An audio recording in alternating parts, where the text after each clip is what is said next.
Hello everyone, welcome to the Learning Beat. Hope you are doing well. तो हमने start किया था जो एक बायो की सीरीज़ जो हमने एसएसबी फाइनेंस अकाउंट्स असिस्टेंट के लिए सीरीज़ की थी। तो इसमें हम सारा जो साइंस का सिलेबस है वो हम कवर करेंगे। फर्स्ट हमने स्टार्ट किया बायो से, तो बायो के बाद हम बाकी सारे केमिस्ट्री एंड फिज़िक्स भी उठाएंगे। तो इससे पहले वाले वीडियो में हमने स्टार्ट किया था न्यूट्रिशन। तो उस वीडियो में हमने न्यूट्रिशन के बारे में एक ओवरव्यू दिया था, सारे टाइप्स जितने भी न्यूट्रिशन है और इसकी डेफिनेशन के बारे में हमने बोला। तो आज वाले वीडियो में हम इन टाइप्स ऑफ न्यूट्रिशंस के बारे में एक एक करके डिटेल में डिस्कस करने वाले हैं। तो आज का जो हमारा टॉपिक है वो है फोटोसिंथेसिस। जो ऑटोट्रॉपिक मोड ऑफ न्यूट्रिशन हमने पढ़ा था उसमें जो दो टाइप्स थी, कीमोसिंथेटिक ऑटोट्रॉपिक न्यूट्रिशन एंड दूसरा जो था वो था फोटोसिंथेटिक ऑटोट्रॉपिक न्यूट्रिशन। तो आज वाले वीडियो में जो सबसे इम्पोर्टेंट टॉपिक है ऑटोट्रॉपिक न्यूट्रिशन में वो है फोटोसिंथेसिस। तो इस फोटोसिंथेसिस को हम डिटेल में करने वाले हैं और इसमें जितने भी ऑब्जेक्टिव्स आपके एमसीक्यूज आ सकते हैं तो हम सारे इसमें कवर अप कर लेंगे। तो चलो स्टार्ट करते हैं विद फोटोसिंथेसिस।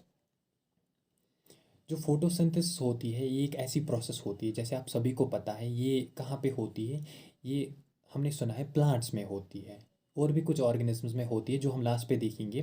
तो हम मान के चलते हैं जो प्लांट्स होते हैं जिनमें ये फोटोसिंथेसिस होती है, जिनको हमने बोला प्लांट्स को ही हमने बोला ये ऑटोट्रॉप्स होते हैं। ऑटोट्रॉप्स वो वाले ऑर्गेनिजम्स होते हैं जिनमें क्या होता है, जिनमें फोटोसिंथेसिस होती है या जिनमें ऑटोट्रॉपिक मोड ऑफ न्यूट्रिशन पाया जाता है, उनको ऑटोट्रॉप्स बोला जाता है।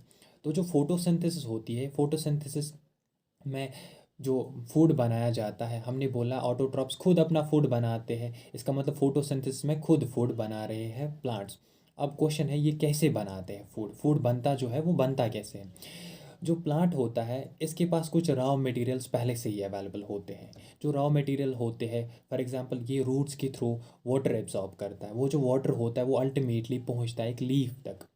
और इसी तरह आपने सभी ने सुना होगा जो प्लांट्स होते हैं वो एक्सहेल करते हैं ऑक्सीजन और इनहेल करते हैं कार्बन डाइऑक्साइड। जो गैस वो अंदर लेते हैं वो होता है कार्बन डाइऑक्साइड और जो वो बाहर छोड़ते हैं गैस वो होता है ऑक्सीजन।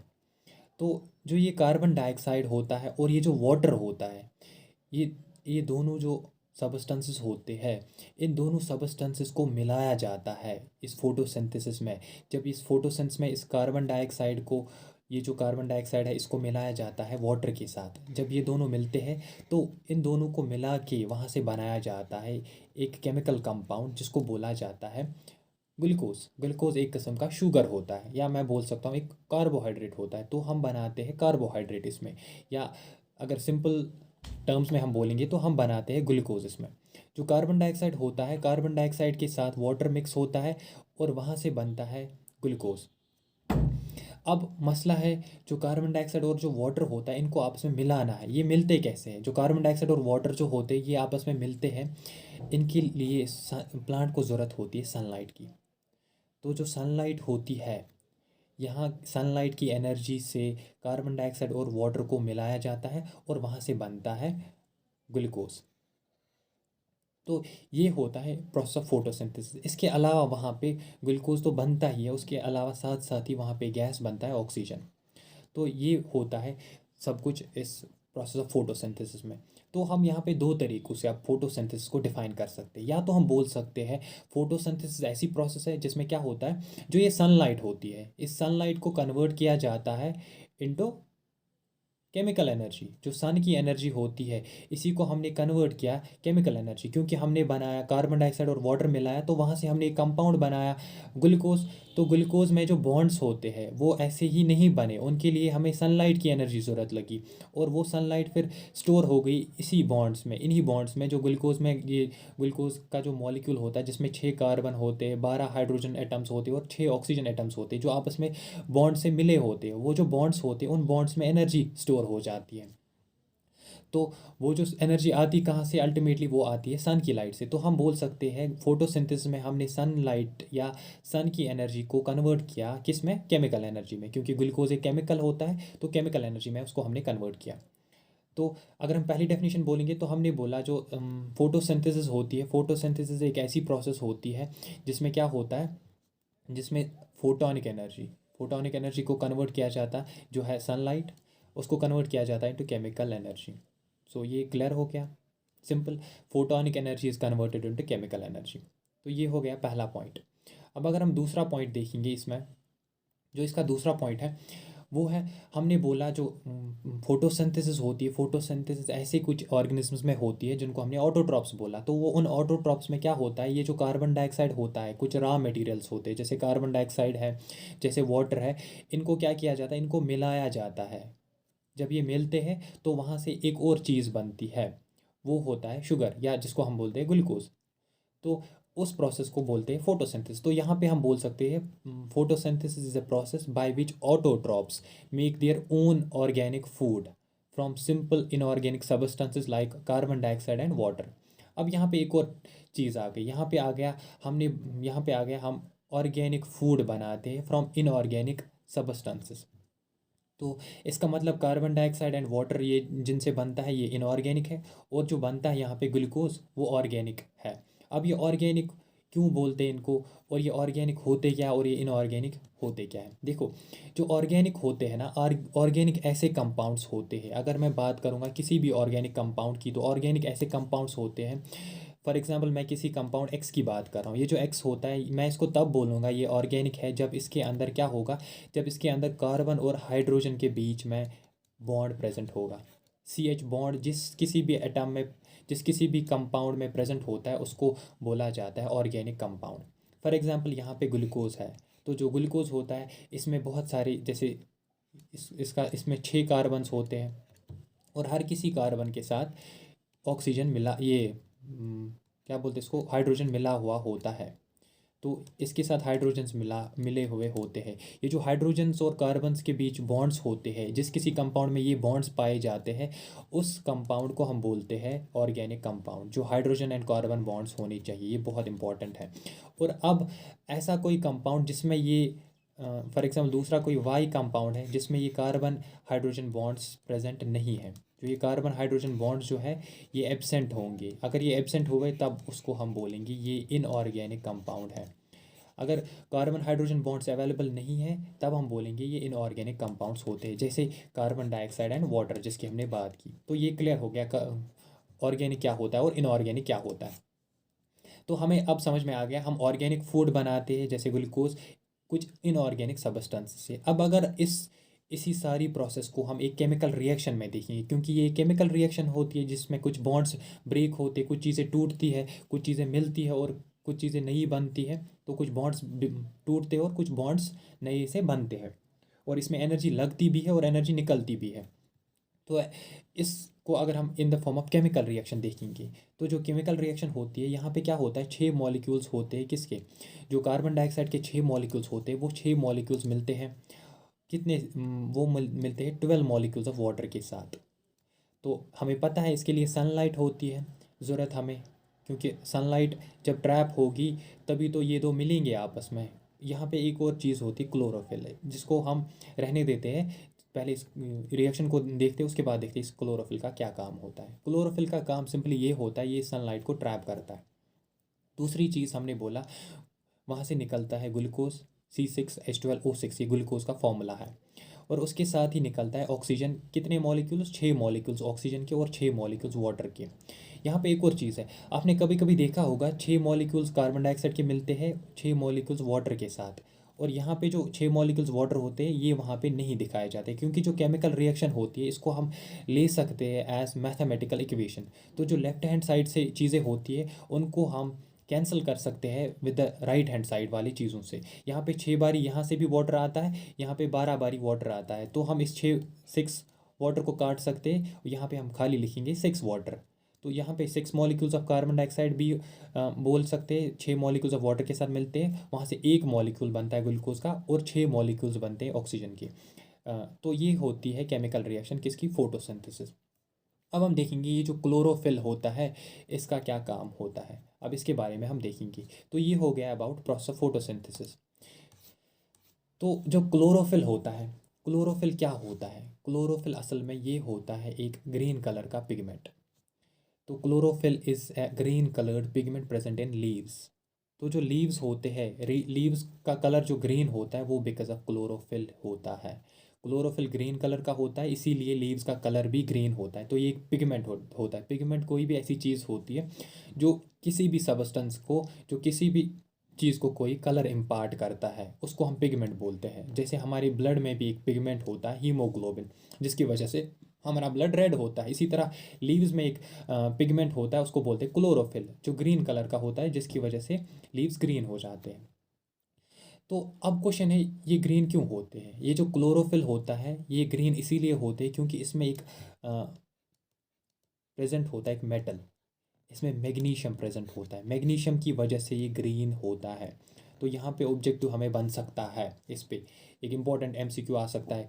क्लोरोफिल जो होता है, या वहाँ पे सीधे आ सकता है, why colour of leaves is green. इसका हमें आंसर पता है क्योंकि इसमें प्रेजेंट होता है मैग्नीशियम। तो मैग्नीशियम की वजह से जो क्लोरोफिल होता है ये ग्रीन होता है, या लीव होता है ग्रीन होता है। वहाँ पे आ सकता है जो क्लोरोफिल जो पिगमेंट होता है ये ग्रीन क्यों होता है, तब हम बोलेंगे मैग्नीशियम इसमें होता है। या हम डायरेक्टली आ सकता है लीव क्यों ग्रीन होता है, क्योंकि लीव्स में क्लोरोफिल होता है, क्लोरोफिल में मैग्नीशियम होता है, जिसकी वजह से ये ग्रीन होता है। अब इनका काम क्या होता है? ये जो क्लोरोफिल होते हैं इसका काम क्या होता है?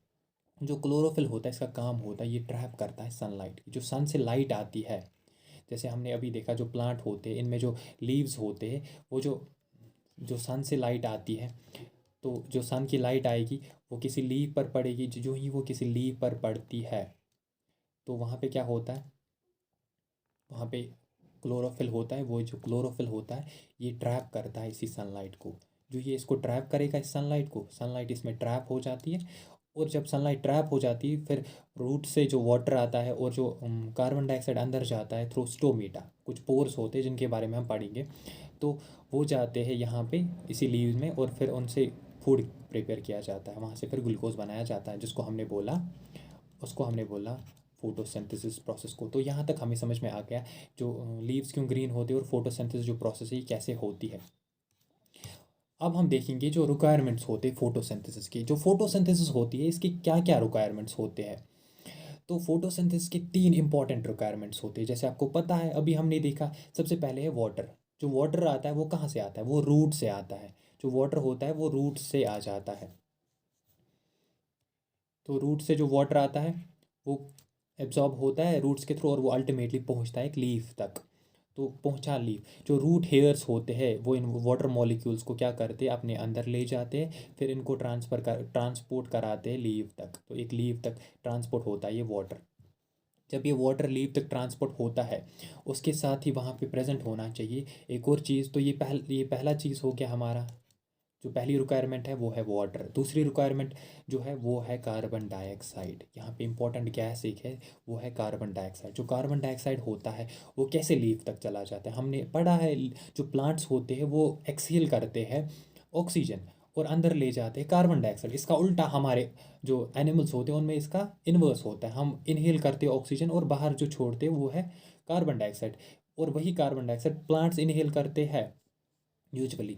तो फिर क्या होता है, ये जो कार्बन डाइऑक्साइड होता है इस लीफ के अंदर कुछ पोर्स होते हैं। Usually lower surface of leaf पे पोर्स होते हैं। जो मोस्ट ऑफ द लीव्स होती हैं उनकी लोअर सरफेस पे ये पोर्स होते हैं, जिनको हम बोलते हैं, इन्हीं पोर्स को हम बोलते हैं स्टोमेटा। तो ये जो स्टोमेटा एक यहाँ पे दिखाया गया है, इसको साइड से दो सेल्स होती है जिनको बोला जाता है गॉड सेल्स। तो ये गॉड सेल्स इसको गार्ड कर रही होती है, इसकी रखवाली कर रहे होते हैं। और जो ओपनिंग होती है अंदर से, इसको एक ओपनिंग होती है, इसी ओपनिंग को बोला जाता है स्टोमेटा। तो एक को बोला जाता है यूजुअली स्टोमा, अगर बहुत सारे होंगे तब बोला जाता है उनको स्टोमेटा। तो ये हो गया स्टोमेटा। तो इसी स्टोमेटा के थ्रू अंदर चला जाता है कार्बन डाइऑक्साइड। जो कार्बन डाइऑक्साइड चला जाता है वो लीफ में जाता है। तो अब हमारी दूसरी चीज़ भी आ गई। पहली हमारी जो थी वाटर वो रूट्स के थ्रू आ गई। दूसरी जो चीज़ थी हमारी वो है, जो दूसरी चीज़ है वो है कार्बन डाइऑक्साइड, वो जाती है थ्रू स्टोमेटा। और अब तीसरी चीज़ जो इंपॉर्टेंट है इन दोनों चीज़ों को आपस में मिलाने के लिए वो है सनलाइट। तो सनलाइट भी बहुत इंपॉर्टेंट है। अगर सनलाइट नहीं होगी तो ये दो चीज़ें आपस में नहीं मिलेंगी तो फूड नहीं बनेगा। तो जो तीसरी चीज़ है वो है सनलाइट। सनलाइट सन से आती है और वो उसको ट्रैप करने के लिए क्लोरोफिल बहुत इंपॉर्टेंट है। तो क्लोरोफिल भी होना चाहिए। तो क्लोरोफिल भी इंपॉर्टेंट है।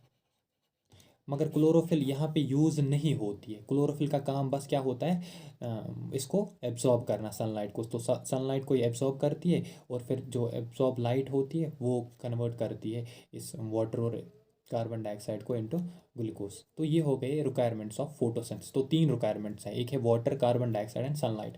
वहाँ पे क्वेश्चन आ सकता है what are the requirements, identify the in the, वहाँ पे क्वेश्चन आ सकता है in the following options which of the following is not a requirement of photosynthesis. तो वहाँ पे ये तीन ऑप्शंस होगी और फोर्थ ऑप्शन कोई और हो सकता है, जैसे ऑक्सीजन होगा। तो हमें टिक करना है ऑक्सीजन को, क्योंकि ऑक्सीजन क्या होता है, वो इसमें रिक्वायर नहीं होता है। असल में वो क्या होता है, वो इसका बाई प्रोडक्ट होता है। तो यहाँ से वो एक एक्स्ट्रा चीज़ निकलती है और फिर उसको एक्सक्रीट किया जाता है, इन्हीं स्टोमेटा के थ्रू वापस निकलता है। तो यहाँ स्टोमेटा के थ्रू ही गैसेस का एक्सचेंज आता है, कार्बन डाइऑक्साइड अंदर जाता है और ऑक्सीजन बाहर निकलता है। तो this was about the requirements of photosynthesis. इसके बाद अब है साइट ऑफ फोटोसिंथेसिस। हमने बोला लीफ में तो होती है, लेकिन लीफ में फिर अल्टीमेटली कहाँ होती है। तो जो साइट ऑफ फोटोसिंथेसिस है, अब हम उसके बारे में देखेंगे। जो साइट ऑफ फोटोसिंथेसिस है, हमने बोला लीफ। अब हम लीफ के एक टुकड़े को हम थोड़ा सा एनलार्ज करेंगे, उसका अंदर वाला स्ट्रक्चर देखते हैं। तो जो ही हम इस वाले पोर्शन लीफ का लेते हैं, इसका सेक्शन एक लेते हैं, इसको काटते हैं। जब हम काटते हैं इसको, तो वहाँ से कुछ ऐसा स्ट्रक्चर हमें दिखता है। तो सबसे पहले जो होता है ऊपर की लेयर, जो लीफ को ऊपर से होती है, एक वैक्सी लेयर होती है ऊपर से। इसी तरह नीचे वाले साइड से भी यही वैक्सी लेयर होगी। ये जो लेयर होती है उसको बोला जाता है क्यूटिकल, वैक्सी क्यूटिकल। तो जो डिफरेंट डिफरेंट कलर से लेयर्स दिखाए गए, उन्हीं कलर से उनके नाम यहाँ पे लिखे हुए हैं। तो ऊपर होता है वैक्सी क्यूटिकल, उसके बाद होता है अपर एपिडर्मिस। जो येलो कलर का है ये अपर एपिडर्मिस है। इसी तरह नीचे से भी एपिडर्मिस होता है, लेकिन ये लोअर साइड से होता है, इसीलिए हम इसको बोलेंगे लोअर एपिडर्मिस। अब यहाँ पे मैंने अभी बोला, जो लीफ होता है उसकी लोअर सरफेस पे कुछ पोर्स होते हैं, उन पोर्स को बोला जाता है स्टोमेटा। तो यहाँ पे स्टोमेटे मेटा होते हैं लोअर साइड से, और यहाँ से जो सेल्स हैं इनको बोला जाता है गॉड सेल्स। उसके अगर हम थोड़ा एपिडर्मिस के अंदर जाएंगे तो यहाँ पे कुछ सेल्स होती है। ये वाली सेल्स है, जो ये वाली सेल्स है, ये वाली सेल्स, और ये वाली सेल्स है, ये सारी सेल्स, इन सभी सेल्स को बोला जाता है, इनको बोला जाता है मीज़ोफिल सेल्स। तो ये दो टाइप्स की होती है, ये स्पॉन्जी मीज़ोफिल सेल्स होती है, ये होती है पैलिसेड्स मीज़ोफिल सेल्स। ये आपको याद नहीं रखना है, आपको बस याद रखना है मीज़ोफिल सेल्स होती है। तो ये मीज़ोफिल सेल्स होती है, और ये जो वेन यहाँ से चल रही है, जो आपको दिख रही है इस लीफ में, और वो वेन का टुकड़ा ये है। तो इसको बोला जाता है वेस्कुलर बंडल। वेस्कुलर बंडल एक जिस तरह हमारी बॉडी में ब्लड वेसल्स होती है, इसी तरह प्लांट में कुछ वेन्स होती है, प्लांट की लीफ में कुछ वेन्स होती है, जहाँ से वाटर या फूड का एक जगह से दूसरी जगह ट्रांसपोर्ट हो जाता है। तो इसको बोला जाता है वेस्कुलर बंडल, जो हमें पढ़ना है आगे, क्योंकि वो सिलेबस में है हमें। तो जाइलम और फ्लोएम इसी वेस्कुलर बंडल में आता है, तो जो हम डिटेल में पढ़ने वाले हैं। तो अब हमें देखना है जो फोटोसिंथेसिस होती है वो इन सेल्स में होती है, या तो ये इन पैलिसेड मीज़ोफिल सेल्स में हो जाएगी, या ये इन स्पॉन्जी मीज़ोफिल सेल्स में होती है। तो ये जो मीज़ोफिल सेल्स होती है, इनमें क्या होता है, इनमें ही फोटोसिंथेसिस होता है। अब हम मीज़ोफिल सेल को खोल के देखेंगे कि उसके अंदर क्या होता है, और मीज़ोफिल सेल के अंदर किस वाले पार्ट में ये होता है।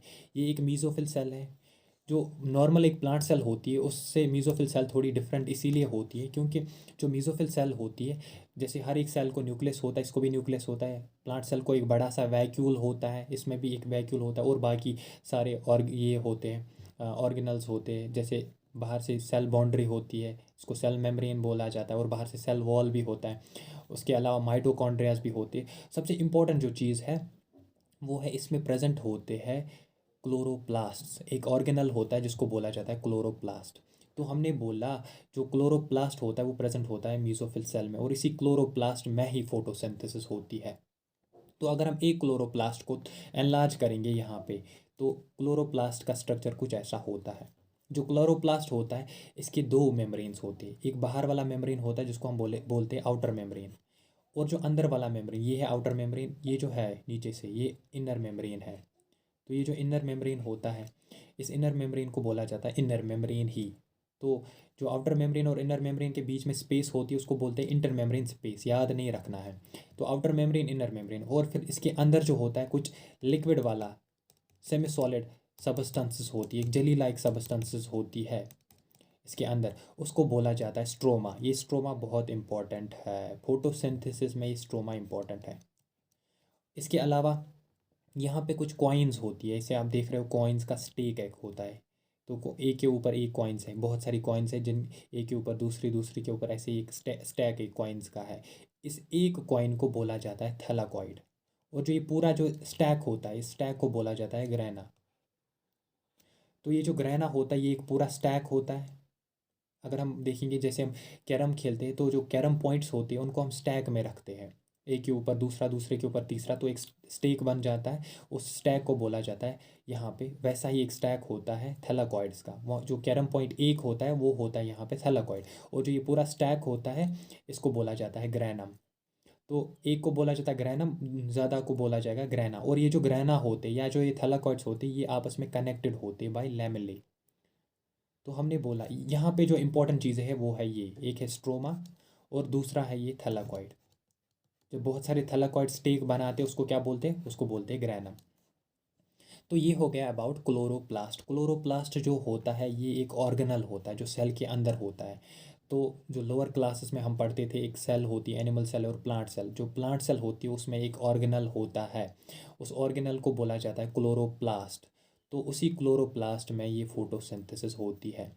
अब अगर हम और ज़्यादा डिटेल में जाएंगे कि ये क्लोरोप्लास्ट जो होता है क्लोरोप्लास्ट के अंदर कहाँ होता है, उससे पहले हम देखेंगे हम फिर से रिपीट करेंगे। हमने बोला जो फोटोसिंथेसिस होती है ये कहाँ पे होती है, हमने बोला ये होती है लीफ में। तो ये लीफ है, तो लीफ में कहाँ होती है, ज़्यादा प्रिसाइजली अगर हम बोलेंगे लीफ के अंदर हमने ऐसा स्ट्रक्चर देखा था। फिर हमने बोला वहाँ पे मीज़ोफिल सेल होती है, उसी मीज़ोफिल सेल में होता है। मीज़ोफिल सेल में कहाँ पे, मीज़ोफिल सेल के अंदर क्लोरोप्लास्ट्स होते हैं। तो उन क्लोरोप्लास्ट्स में होता है। और क्लोरोप्लास्ट में फिर फर्दर दो चीज़ें होती है, एक है स्ट्रोमा और दूसरा है ये थैलाकॉइड या ग्रैनम। ग्रैनम एक स्टैक है, स्टैक का एक अगर हम इंडिविजुअल ये इसका लेंगे तो उसको बोलते हैं थैलाकॉइड, या तो इस थैलाकॉइड में। तो अब हम देखेंगे प्रिसाइजली होता क्या है। अब देखो इसमें मैकेनिज्म क्या है, किसका, फोटोसिंथेसिस का मैकेनिज्म जो होता है, प्रोसेस ये कैसे होती है। अब फूड तो बनता है लेकिन बनता कैसे। सबसे पहला स्टेप जो होता है वो होता है दैट्स कॉल्ड एज एब्जॉर्प्शन। सबसे पहले एब्जॉर्प्शन ऑफ थिंग्स होता है। एब्जॉर्ब क्या होता है आपको पता है, हमने बोला सबसे पहले क्लोरोफिल क्या करता है, ये एब्जॉर्ब करता है किसको, लाइट कमिंग फ्रॉम सन। तो सनलाइट को एब्जॉर्ब किया जाता है सबसे पहले। तो दूसरा जो होता है, दूसरा स्टेप, दूसरे स्टेप में क्या किया जाता है, अब जो एब्जॉर्ब लाइट होती है, इसी तरह जब लाइट यहाँ पे एब्जॉर्ब होती है, हम ये मान के चलते हैं वहाँ पे जो वाटर होता है वो लीव तक पहुँचा हुआ होता है। और तब लाइट जब एब्जॉर्ब होती है फिर यही लाइट क्या करती है, ये लाइट एनर्जी को कन्वर्ट किया जाता है इनटू केमिकल एनर्जी। तो अब इसमें क्या होता है, इसकी वजह से कि ये कैसे होता है, लाइट हमें कहाँ ज़रूरत होती है। तो जो लाइट होती है ये हमें ज़रूरत होती है, देखो ये कहाँ पे ज़रूरत होती है, लाइट हमें ज़रूरत होती है वाटर को तोड़ने में। जो ये वाटर है, दिस इज़ अ वाटर, इस वाटर को तोड़ना है। जब हम इसको तोड़ते हैं इसके लिए हमें लाइट ज़रूरत होती है, इसको बोला जाता है photolysis of water. Usually light को तोड़ा जाता है कभी कभी इलेक्ट्रिसिटी से भी, तो उसको बोलते हैं हम इलेक्ट्रोलिसिस ऑफ वाटर। लेकिन यहाँ पे लाइट से, सनलाइट से तोड़ा जाता है, इसीलिए हम इसको बोलते हैं photo. Photo means light, sunlight. तो फोटोलिसिस ऑफ वाटर होती है, लिसिस हो गया टूटना, फोटो मीन्स सनलाइट। तो यहाँ पे फोटोलिसिस ऑफ वाटर होती है, सनलाइट जो हमें ज़रूरत होती है ये वाटर को तोड़ने के लिए। तो यहाँ पे दो जो आयन्स होते हैं हाइड्रोजन के, और एक आयन निकलता है, सॉरी यहाँ पे 2 - है, ऑक्सीजन का एक आयन निकलता है। तो हमें निकला यहाँ से हाइड्रोजन और निकला ऑक्सीजन। अब इस वाले रिएक्शन में हमें ज़रूरत होती है लाइट की, इसीलिए इसको बोला जाता है light reaction. This is important.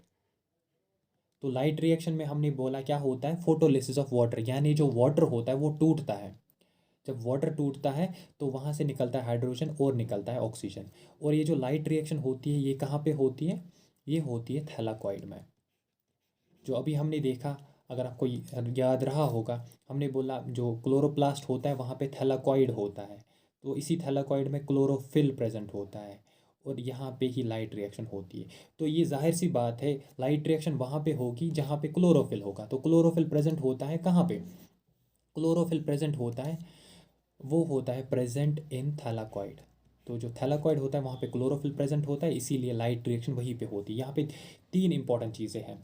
जो यहाँ पे केमिकल एनर्जी तो कन्वर्ट हो गई, तो जो दूसरा स्टेप हमने बोला कन्वर्जन, इस कन्वर्जन में हमें वाटर को तोड़ना होता है, ये पहला पॉइंट है इंपॉर्टेंट।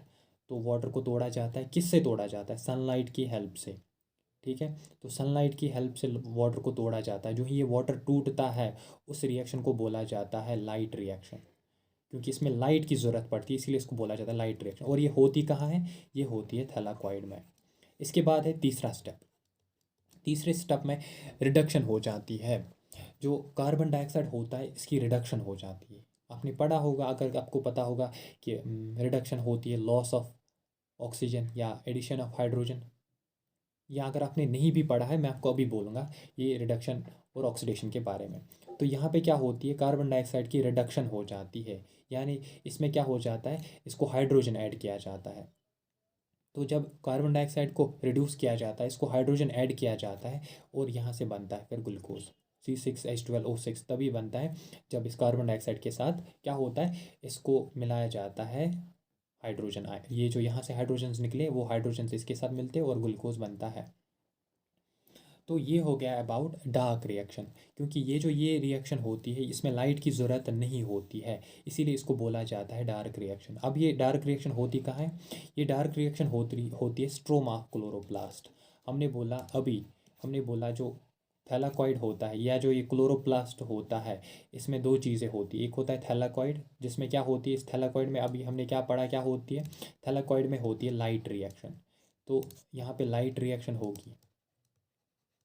अब जो स्ट्रोमा होता है, जो ये जेली लाइक सब्सटेंसेस होती है सेमी सॉलिड, यहाँ पे क्या होती है, यहाँ स्ट्रोमा में होती है डार्क रिएक्शन। डार्क मतलब यहाँ पे लाइट की ज़रूरत नहीं होती, इसीलिए इसको बोला जाता है डार्क रिएक्शन।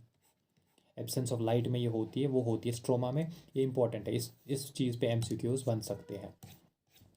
तो ये हो गया अबाउट रिडक्शन। तो हमने बोला सबसे पहले एब्जॉर्ब होती है सनलाइट। अब जो ये एब्जॉर्ब सनलाइट होती है इसको कन्वर्ट किया जाता है केमिकल एनर्जी में। वो कैसे किया जाता है?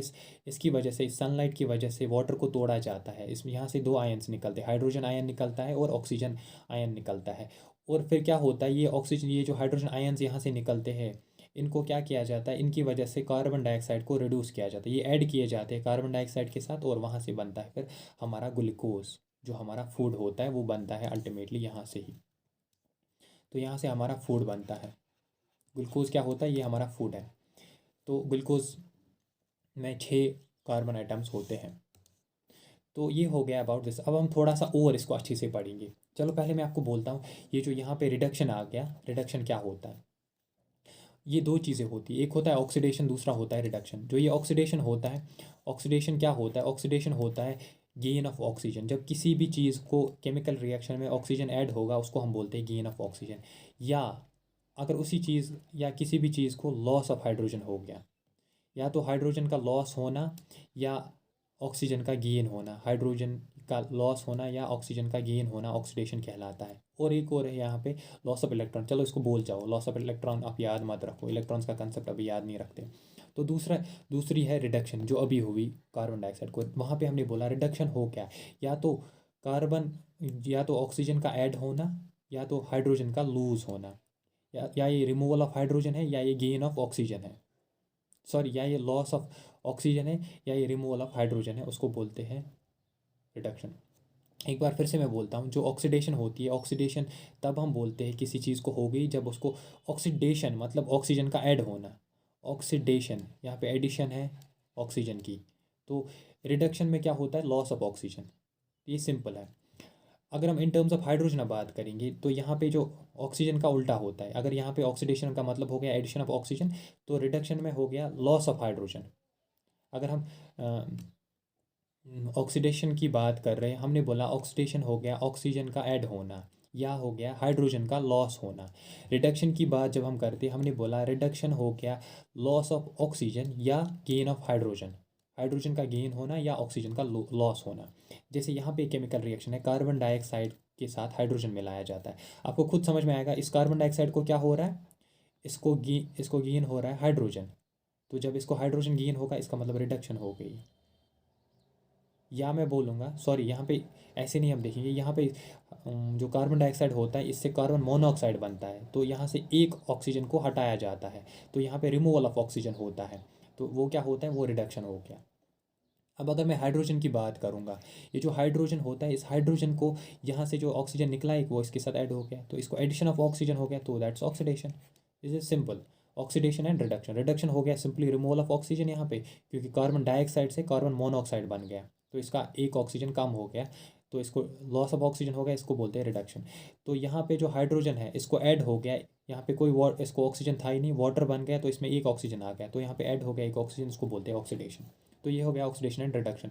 तो इसी जो लास्ट वाला स्टेप था इसमें हमने बोला यहाँ पे क्या होता है, ये जो कार्बन डाइऑक्साइड होता है इसको क्या होता है, ऐड होता है क्या, इसको ऐड होता है हाइड्रोजन, जब इसको ऐड हो गया हाइड्रोजन वो हो गया रिडक्शन, तो इसीलिए कार्बन डाइऑक्साइड को हमने बोला इसको रिड्यूस किया जाता है इनटू ग्लूकोज या कार्बोहाइड्रेट।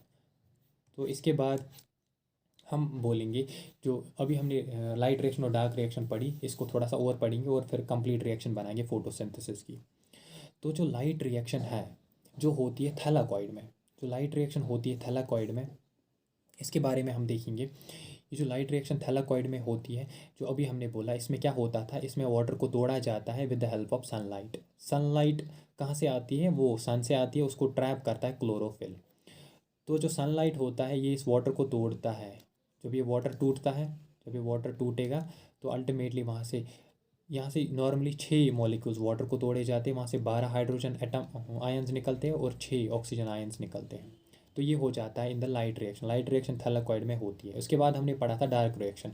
जो डार्क रिएक्शन होती है वो होती है स्ट्रोमा में। जो स्ट्रोमा ऑफ क्लोरोप्लास्ट होता है वहाँ पे ये डार्क रिएक्शन होती है। इसमें क्या होता है, जो यहाँ से जो निकला, यहाँ से क्या निकला, यहाँ से निकला हाइड्रोजन भी निकला, आयन ऑक्सीजन आयन भी निकला, ये दोनों यहाँ पे क्या होते, इनको काम में लाया जाता है। उसके अलावा यहाँ पे क्या आता है, यहाँ पे एक तो कार्बन डाइऑक्साइड आता है और ऑक्सीजन, ये वाटर आता है। डार्क रिएक्शन में क्या होता है, जो रिएक्टेंट्स, ये जो प्रोडक्ट्स यहाँ से निकलते हैं उन प्रोडक्ट्स को लाया जाता है और कार्बन डाइऑक्साइड और वाटर को लाया जाता है, इनको आपस में मिलाया जाता है। जब ये सारे आपस में मिलते हैं तो यहाँ से बनता है ग्लूकोज। तो 6 carbon atoms, 6 carbon dioxide molecules मिलते हैं, 6 ऑक्सीजन और 6 वाटर और 12 हाइड्रोजन्स के साथ, तो वहाँ से बनता है ग्लूकोज। ग्लूकोज में 6 कार्बन एटम्स होते, 12 हाइड्रोजन एटम्स होते और ऑक्सीजन 6 होती, तो और वहाँ से निकलता है 6 मॉलिक्यूल्स ऑफ वाटर भी निकलते हैं। अगर आप इसको ओमिट भी करना चाहोगे इस वाले स्टेप को तो आप ओमिट कर सकते हो, क्योंकि दोनों से सेम है। और निकलता है ऑक्सीजन, 6 मॉलिक्यूल्स ऑफ ऑक्सीजन। अब ये जो दो रिएक्शंस हैं, अगर हम इन दोनों रिएक्शंस को ऐड करेंगे, जब ये दोनों रिएक्शंस को ऐड करते हैं तो वहाँ से क्या होता है, ऐड करके जो हमें कंप्लीट रिएक्शन मिलती है वो होती है ये। तो यहाँ पे क्या होता है, ये जो ये एक तो हमारे पास है 6 कार्बन डाइऑक्साइड मॉलिक्यूल्स, तो वो आ गए यहाँ पे 6 कार्बन डाइऑक्साइड मॉलिक्यूल्स, और है 6 वाटर मॉलिक्यूल्स, ये आ गए 6 वाटर मॉलिक्यूल्स। क्योंकि यहाँ पे ये वाला और ये वाला कैंसिल हो जाएगा, ये वाला और ये वाला कैंसिल हो जाएगा। मैं एक बार फिर से बोलूँगा, तो एक बार फिर से मैं बोल रहा हूँ।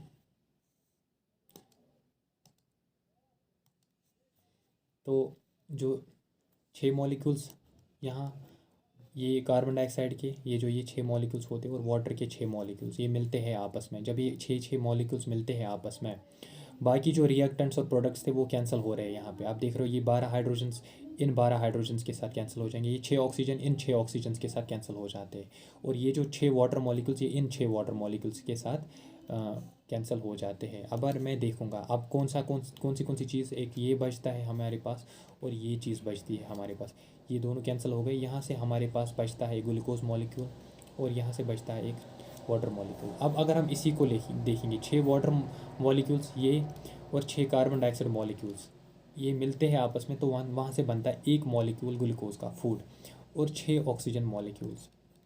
तो यहाँ से हमारी जो कंप्लीट केमिकल रिएक्शन जो होती है फोटोसिंथेसिस की वो आ जाती है।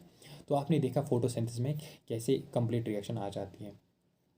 तो अगर आप ये सारी चीज़ें स्किप भी करना चाहोगे आप कर सकते हो, लेकिन ये जो है ये बहुत इंपॉर्टेंट है, इसको आपको याद रखना पड़ेगा। इसमें आपको देखना पड़ेगा कितने कार्बन डाइऑक्साइड मॉलिक्यूल्स, ये क्वेश्चन आ सकता है, एमसीक्यू इस पे बन सकता है कि जो प्रोसेस ऑफ फोटोसिंथेसिस है इसमें कितने मॉलिक्यूल्स ऑफ ऑक्सीजन जो होते हैं वो बनते हैं, या कितने मॉलिक्यूल्स ऑफ कार्बन डाइऑक्साइड जो है वो लगते हैं, या कितने मॉलिक्यूल्स ऑफ वाटर जो है बैलेंस्ड केमिकल रिएक्शन में कितने लगते हैं, और कितने मॉलिक्यूल्स ऑफ ग्लूकोज निकलते हैं, इसको बोलते हैं हम ग्लूकोज। तो ग्लूकोज में क्या होते हैं, इसमें 6 कार्बन एटम्स होते हैं।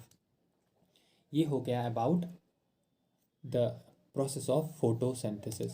अब इसके बाद अगर हम देखेंगे जो फोटोसिंथेसिस होती है ये किन ऑर्गेनिजम्स में होती है। सिंपल है, जितने भी ग्रीन प्लांट्स होते हैं उनमें ये होती हैं। उसके अलावा कुछ एल्गी होते हैं, ग्रीन एल्गी। ग्रीन यहाँ पे मैं इसीलिए बोल रहा हूँ क्योंकि ये जो ग्रीन एल्गी होती है ये फोटोसिंथेसिस दिखाते हैं, क्योंकि ग्रीन इसीलिए होते हैं, इनमें क्लोरोफिल होना ज़रूरी होता है, तभी तो फोटोसिंथेसिस होगी जब इनमें क्लोरोफिल होगा। तो ये ग्रीन प्लांट्स में होता है और ग्रीन एल्गी में होते हैं, और कुछ बैक्टीरियाज में भी होते हैं। तो ये हो गए एग्जाम्पल्स ऑफ फोटोसिंथेटिक ऑर्गेनिजम्स। इसके बाद अगर हम देखेंगे अब जो ग्लूकोज वहाँ पे बना, जो ग्लूकोज का स्ट्रक्चर होता है वो कुछ ऐसा होता है। ये होता है ग्लूकोज, इसमें 6 कार्बन एटम्स होते हैं। यहाँ पे 1 2 3 4 5 और 6, तो ये 6 कार्बन एटम्स होते हैं ग्लूकोज। तो ये जो ग्लूकोज होता है जो बना अब किसमें, फोटोसिंथेसिस में। अब इसको स्टोर रखना है, ये ऐसे ही स्टोर नहीं होता है। इसमें क्या होता है, बहुत सारे ग्लूकोज मॉलिक्यूल्स आपस में मिलते हैं, जैसे आप यहाँ पे देख रहे हो 1 2 3 4 5। तो बहुत सारे ग्लूकोज मॉलिक्यूल्स आपस में मिलते हैं, तब वो एक सबस्टेंस बनाते हैं जिसको बोलते हैं हम स्टार्च। तो अगर हम बोलेंगे जो फोटोसिंथेसिस में जो फूड बनता है, जो फूड ज़रूरत होगा एनर्जी के लिए वो यूज़ होगा, उसके अलावा जो फूड बनता है वो फूड जो स्टोर हो जाएगा वो होता है in the form of starch. किसमें, in the form of starch. तो स्टोरेज ऑफ फूड जो होता है प्लांट्स में वो होता है in the form of starch. Starch में क्या होते हैं, ये बहुत सारे ग्लूकोज मॉलिक्यूल्स आपस में मिल के बनाते हैं एक कंपाउंड, एक ऑर्गेनिक कंपाउंड जिसको बोलते हैं स्टार्च। तो अब इसके अलावा मैं बोलूँगा अब किस किस पार्ट में ये स्टार्च अब स्टोर होता है। ये जो स्टोर होता है ये होता है लीव्स में होता है, ये स्टेम में होता है, ये रूट्स में होता है, ये सीड्स में होता है, ये फ्रूट्स में होता है, ये फ्लावर्स में होता है। तो जो स्टार्च होता है ये इन सारे पार्ट्स में क्या होता है, स्टोर होता है।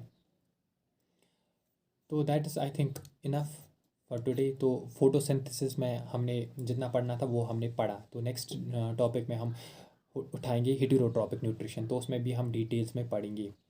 तो अगर आपको कहीं पे कोई कन्फ्यूजन होगा या कहीं पे कोई सजेशन होगी तो आप मुझे कमेंट्स में लिख सकते हो, तो मैं वो करूँगा। और नोट्स भी मैं प्रोवाइड करूँगा, जो ये नोट्स मैं बना रहा हूँ खुद से, ये जो हैंड रिटन नोट्स मैं बना रहा हूँ यही नोट्स मैं सेंड करूँगा। तो आज के वीडियो में बस इतना ही। Thank you.